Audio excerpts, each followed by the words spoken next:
out of Oklahoma? Yes, you're a realtor? Okay, great. So I had a question in one of my, well, actually it was in the secret group today. So anyway, I had asked if anyone had any quality control issues, and I didn't get any response today on that. So I'm guessing that everybody's doing good. They at a 97% and nobody has any quality control issues out there with doing your BPOs. You say, not at the moment. I just started studying for my real estate license. Congratulations, Melantha. That's good. Good for you. I plan on after I get my license. Good girl. That's good. Great job. BPOs are pretty much just like learn how to do a CMA, a comparable market analysis, and then you'll be okay with your BPOs. I mean, there's a little bit more to it, but that seems to be the hardest part for everybody is learning how to do the CMAs. And I don't know why, because it doesn't take an hour to do a CMA, although that's what I heard somebody say. It's taking them an hour to do CMAs. No, that is not acceptable. Okay? So anyway, guys, so today I wanted to talk about a little bit about repairs because, hey, LaPortia, my superstar out there today. So I had a question in one of the groups, which was the secret group. So if you want to know how to get in the secret group, follow that link below. Get yourself started in BPO Mastery, okay? Because the secret group is only for Mastery students, all right? And get yourself in the secret group where we share all the good secrets about BPOs. I'm just kidding. We don't share all the secrets, but we do share some, okay? All right, so listen. How do you do repairs was the question when the house is towed up from the flow up, okay? So this is what happened to me one time. So one time I went out to do a BPO. Yeah, Mastery is the bomb, right? So one time I went out to do a BPO, and when I got to the house, this is how I knew the house was going to be towed up from the flow up, as my student would say, okay? And she's very smart, too, the student that asked the question. So if it's a difficult task for her, you know, it must be kind of difficult, but it's okay. She got BPO Mastery on her side, so I know she going to flip through her course if she needs to know how to do those repairs. But listen, I went to the door, and the door had a lock on it. Not a super lock. It had a deadbolt lock on the door, okay? So I'm like, wow. First of all, I had to go to the side of the fence to get the key to the padlock. It was a padlock on the door, so I already know it's about to get, you know, detrimental off in there, right? So when I opened the door, I got the key out the super box. I opened the padlock to the door, and the moment I opened the door, guys, it was like, oh, no. I'm not going in there. I'm not going in that house, okay? Because it was stuff falling from the ceiling, okay? It was insulation falling from the ceiling everywhere. You could tell that it was like just the frame, okay? It was the frame, okay? It wasn't like you could tell that this was the kitchen and this is the bedroom, because no, it was no walls, hardly any sheetrock in the house. It was some, but it was hardly any sheetrock in the house, okay? So I was like, first of all, I'm not going in here, okay? You got to make a decision whether or not you're even going to go in the house, okay? So for me, I kind of knew the neighborhood, so I was like, I called my executive assistant, my administrative assistant, and I said, look, I'm about to pin you and let you know where I'm at. And then I started saying, oh, you know what? As a matter of fact, no, is Craig at home? And I was like, yeah, oh, he is? Okay, so now I'm acting like I'm talking, right? Okay, I said, well, you know, since he the law, I need him to come over here, tell him to come in his police car, okay? just so people won't be mistaken when he say, stop HPD, right?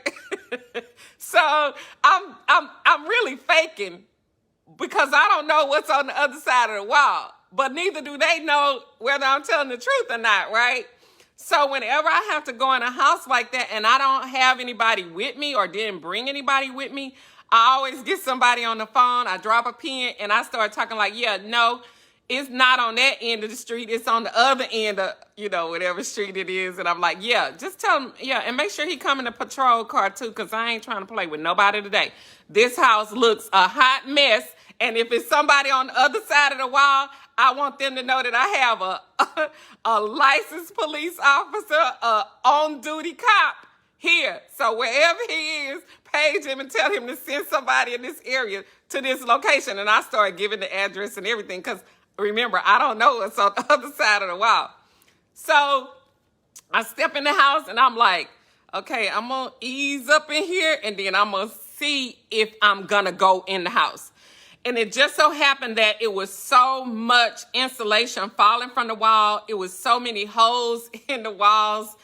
It was just mess everywhere, a hot mess, okay? So what I did was I took a 360, I guess if that's what you call it, a scan of the house. I took a video scan of the house, okay? And then I started taking pictures of every room that I could see from the front door, okay?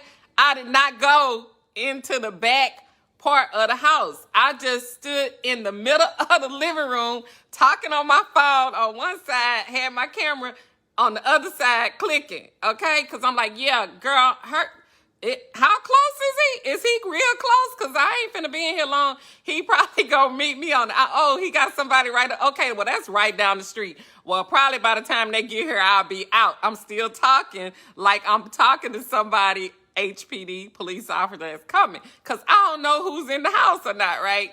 And so, but what I did was I just took pictures of like the living room area, all of the insulation falling from the walls, what was supposed to be deemed the kitchen area. The only way you could tell it was a kitchen area because it had the plumbing there for the sinks, okay?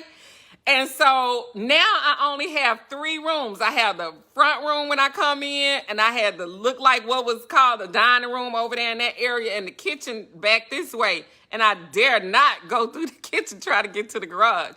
But another thing that gave me an indication that the house was going to be a hot mess was the fact that when I went to the side of the fence to get the key, that door was boarded up as well, okay?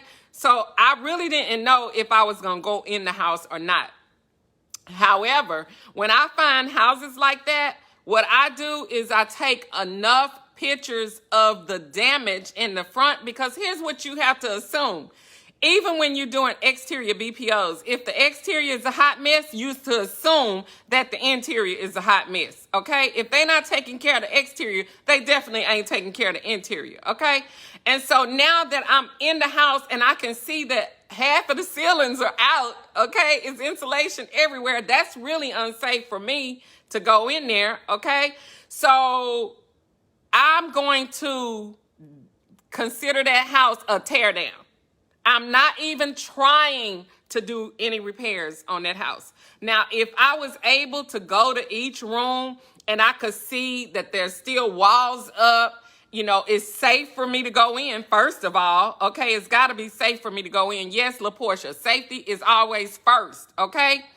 And so if I go in and there's, the plumbing is all out and the rooms got holes in all the walls and, the windows are broke or some of the windows are broke out. What I do is when I take my pictures of interior, even if it's a beautiful house, I always take a picture of the entire room.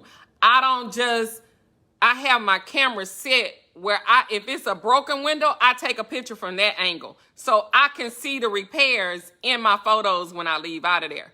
But if I see broken windows and damaged walls in one room, guess what? all of them finna get the same thing, pretty much, okay? I'm not finna to be trying to figure out what, oh, in that room, it was 3 holes in the walls, but in that room, it was 2. And then, oh, don't forget the master. The master had, half of the sink out. Okay, I'm gonna say, oh, but the other bathroom, it had the bathtub, but no, I'm not doing all that. Because you know why? They're gonna see those repairs that are needed in my photos. So what I'm gonna say is the master bedroom need all the walls repaired. It needs the bathroom needs to be repaired, and I'm just gonna have it in my mind how much I'm gonna allow to repair any size bathroom with that size square footage, okay? Because I'm not finna just do a partial repair. If they need a whole new bathtub, guess what? They need a whole new bathroom. The only time I'm gonna cite that it's not a whole remodel for the bathroom, the only time I'm not gonna say the entire bathroom needs remodeling is if I'm in a house, the investor has already started the remodeling. The floors are beautiful, the walls are beautiful. The only thing is left to put in there is the bathtub. Now I'm gonna pay attention, okay? But if I'm in a house where it's toe up from the floor up, like one of my master students said, and I know she know what she's talking about because she was very good when she was going through training. She know her stuff, okay? So, but sometimes, when in doubt, here's the thing. When in doubt, just the whole room needs to be repaired, okay? I'm not finna print out that, okay, but this cabinet over here needs the kitchen needs a new cabinet and it needs this, but it's got a good stove. No, the whole kitchen needs to be remodeled. How much that costs? $4,000. How much is it to remodel a whole bathroom? $2,000, $3,000. How much is it to sheetrock the entire house for the square footage? $20,000, whatever it is. But if I'm in a house that's toe up from the floor up, it is a complete tear down, okay? I'm not remodeling nothing. I'm going to tell them to gut it and redo the whole entire house. Now, how much is that? I'm going to give it a standard price. I'm not going to sit there and itemize, well, the bathrooms need repair. What I will do is I will take each one of those little square boxes that they already have there. They have the kitchen, the bathroom, and I'll break it down like that. But I already know in my head it's going to take $100,000 to do it. Okay? So I'm going to just give, $20,000 to the walls, $10,000 to the bathrooms, the AC, whatever. I'm going to redo the whole entire house for that $100,000. That's what I'm going to do. I'm not going to try to cite every little repair. If it's toe up from the floor up, it is in fair condition or inhabitable condition. And here's what your BPO reports will tell you to do. They will tell you to make sure that you have one list comp and one sold comp that's equal or similar to your subject property conditions, okay? Now, if it means that and then they still backdoor you and say, and we do not want distressed properties, or we don't want REO properties. But let me be the first one to tell you that you will use a REO property for a property like that. You will use a REO property for your list and your sold if you have to go back 12 months and find one, because no property in good condition is going to look like your subject property, because your subject property is in inhabitable or fair condition, okay? So common sense will tell you that you're going to have to use a distressed property. You just have to put in remarks and explain why you had to use that, yes, a REO, why you had to use that distressed property, okay? Because, the quality control specialists, they not trying to contradict themselves, but they don't know that you're going to be out there and find a property, that's toe up from the floor up, your subject, and you got to find something to match it. You got to have one or the other. Do you want me to supply you with one list and one sold comp that's in the same condition as my subject? Or do you want me to to just give you all good condition properties. In my head, I'm going to take the one that makes most sense is to match the condition of your subject. Okay? I'm not getting ready to adjust all good comps $100,000 or $50,000 because I got a subject property that needs $50,000 in repairs. I'm going to already do that for 4 of them. Why I got to do it for 6? You know what I'm saying? One thing about BPOs, guys, let me tell you something. Yeah, you say quality control is your best friend. Yes, you want to make quality control your best friend.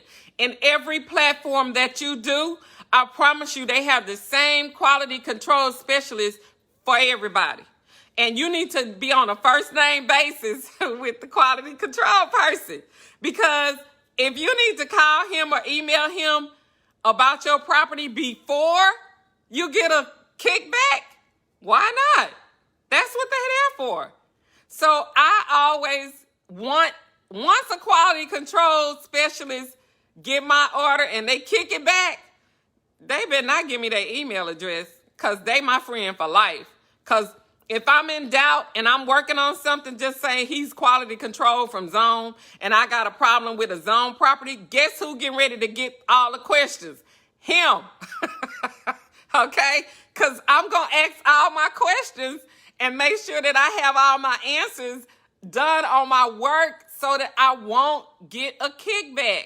Because every time you get a QC kickback, it lowers your score. Why lower your score when you can prevent it before the fact, right? So when you get properties that are toe up from the flow up, you need to decide, am I going to tear this property down? Or am I going to replace everything in there? I mean, and you could do either or. If I'm going to tear it down, I'm not doing no repairs. I'm not really even going to do a report. I'm going to call them and ask them, look, this is a tear down. What you want me to do? It's inhabitable. It's a 6 on quality control scale. You know they got a scale of 1 to 6, right? It's a 6. It's not even livable. So do you want me to proceed or do you want me to just tell you in all your remarks that my subject is a tear down? It's nothing on in the area that's a tear down unless you're in one of those type areas, okay? And a lot of times you don't even have to do the report. It's a tear down. What you gonna report on? They gonna still pay you, but they want all the pictures that you have and they want your comments and everything. And then they might ask you for, well, don't find any MLS comps. Just find me lots. Okay, they might want the lot value at that point. But if it's tore up from the floor up where you can add $50,000 worth of repairs, now you need to go and adjust the comps that you found by $50,000 or whatever based on the pictures that you're looking at so that they can equal the value or the condition, or at least one. You have to do at least one. Okay, if you cannot find one list and one sold that's in the same condition as your subject, now you're gonna have to adjust one of your comps. Okay, you can adjust all 3, but you can have your other 2 to be after repair value and you don't have to adjust them that much. You know what I'm saying? You get that, LaPortia? Do you get that, Miss Linda? You can adjust one of your comps.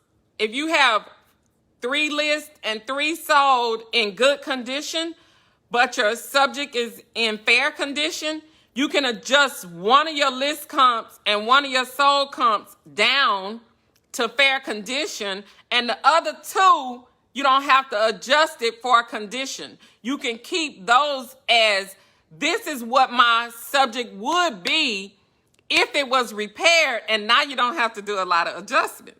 You see? You only have to do the adjustments like for the room count or whatever. You don't have to do location, the condition, or none of that stuff. Okay? So that saves you a lot of work on your adjusting. Now, some people will adjust all three comps down to fair condition. I'm not, no, I'm not doing that. I'm not doing that, okay? I'm going to always adjust one list and one sold if I don't have one that's in equal condition to my subject. I'm only going to adjust for conditions one comp on each side. The other four, that's the way my comp would be, my subject would be if it was repaired. If it was in good condition, it would look like this. And if it's a new comp in the area, if it was in excellent condition, it would look just like this brand new comp. Okay? So that's how you do repairs or site repairs on a subject property that's toe up from the flow up. I really enjoyed that. I was waiting on somebody to give me some feedback on some quality control issue they had for the week, but I didn't get that. And just so happened, my superstar, Miss Linda, was out doing a BPO today, and she found a house that was tore up from the flow up, and it gave me something to talk about because I like to come in at least once a week and do a live so that you guys can know kind of what's going on in the BPO industry and, you know, how to do your BPOs. But sometimes it becomes difficult to find something to talk about because like I've been having a lot of interiors for mortgage termination. And when you got mortgage termination, you don't have nothing but good houses because they done repaired and upgraded and did whatever. Thank you so much, LaPortia. They done upgraded and did whatever they need to do. Now, I did find a house in my BPO yesterday or the day before where I was actually there for mortgage insurance termination. I had to do an interior, but he had a lot of repairs, even though he had a lot of upgrades and he got credit for that on his, report as far as he had upgraded the house, but he had some repairs to do too. So now he getting credit for the upgrades that he's done to terminate his PMI, but he also is going to get slapped on the hand for having repairs. How you going to call me out there for mortgage insurance termination and you got repairs that need to be done? You need to do your repairs. So I had to cite both repairs and upgrades. And typically for mortgage insurance termination, you're not going to have too many repairs. But this particular guy had repairs in his halfway new house. That was weird. Well, he had kids, so, maybe that's why. But it wasn't like that he just totally neglected his house. He just had some repairs that need to be done. All right, Miss Linda say, upon arrival, looked like it looked like the Addams Family house. Not the Addams Family. LaPortia say, not the Addams Family. Was it spooky? Was it that bad? Oh, my God, girl, that was probably like, she said, yes, it was that bad. Oh, my goodness. So what did you decide to do, Miss Linda? Are you going to cite it as a tear down or are you going to put in some repairs? Were you able to go to every room?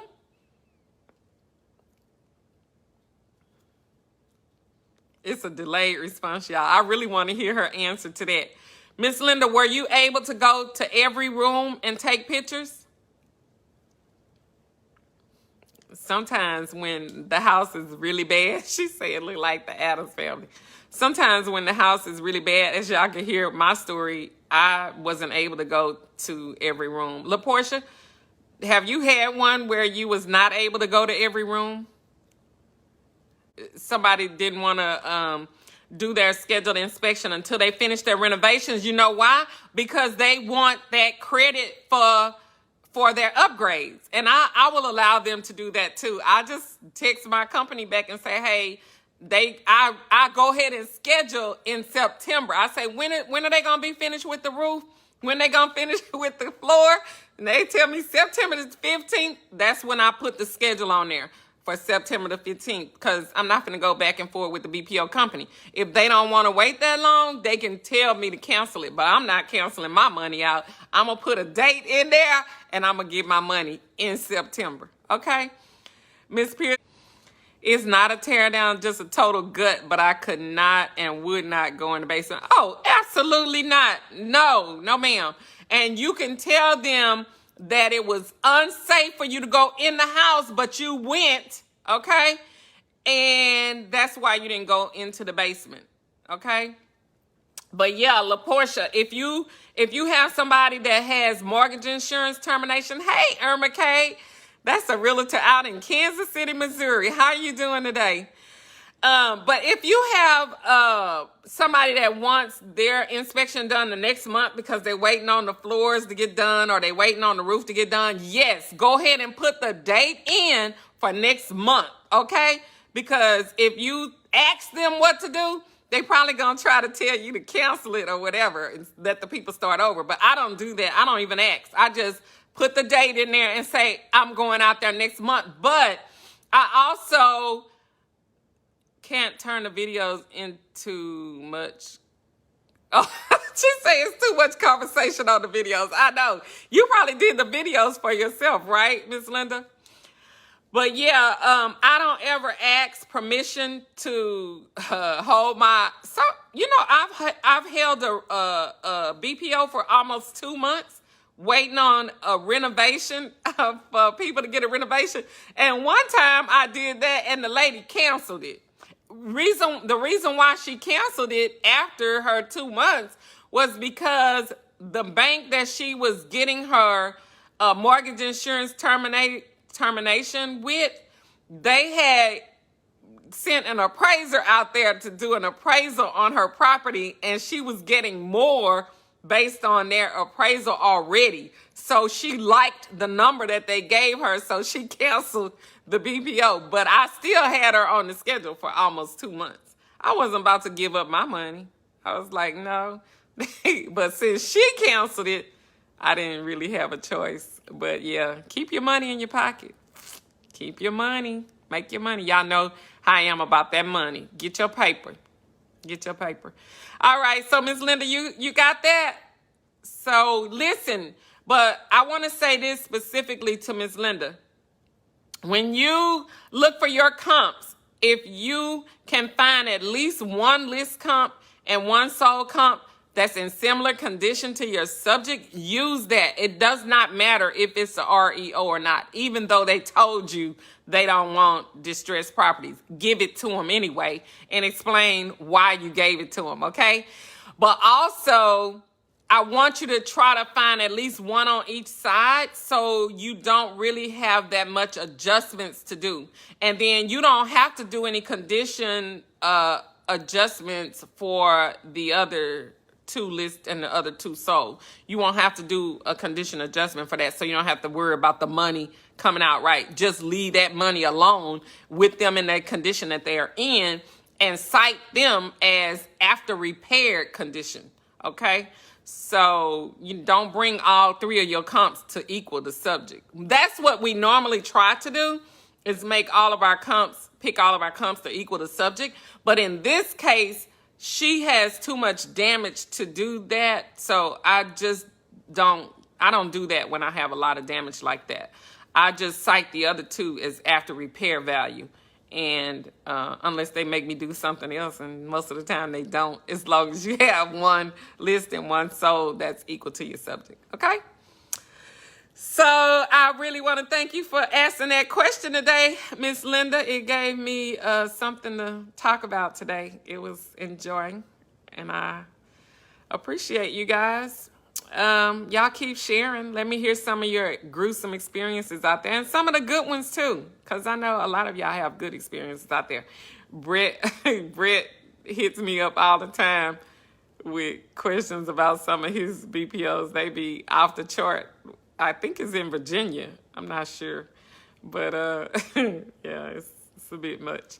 But anyway, you guys have an amazing weekend. Thank you for letting me share, and I will share this to the group.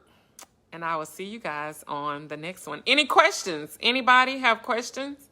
Irma K, do you have a question for me about BPOs? Do you do BPOs out in Missouri? If you're still here. That's one of my, I can't say my childhood friends, because actually when I was a little girl, she lived right next door to us, and she was my brother's girlfriend, because you know my brother is many years older than me. But she's a realtor out there in Missouri. I found that out. And so I see that she's watching today. All right, Miss Valentha Nelson, thank you so much for helping me get started and making me rotate my phone, even though I didn't want to, but I could understand it was looking crazy. I didn't want to be looking crazy all day. All right. Yeah, Brett is in Virginia. Cool means. All right, well, y'all be having some stories out there in Virginia. Chicago be having some gruesome stories too. I just had a new student that was in Chicago. So, but anyway, you guys have an amazing weekend. I'm gonna get off the hot box. I will see you all on the next one. Bye now.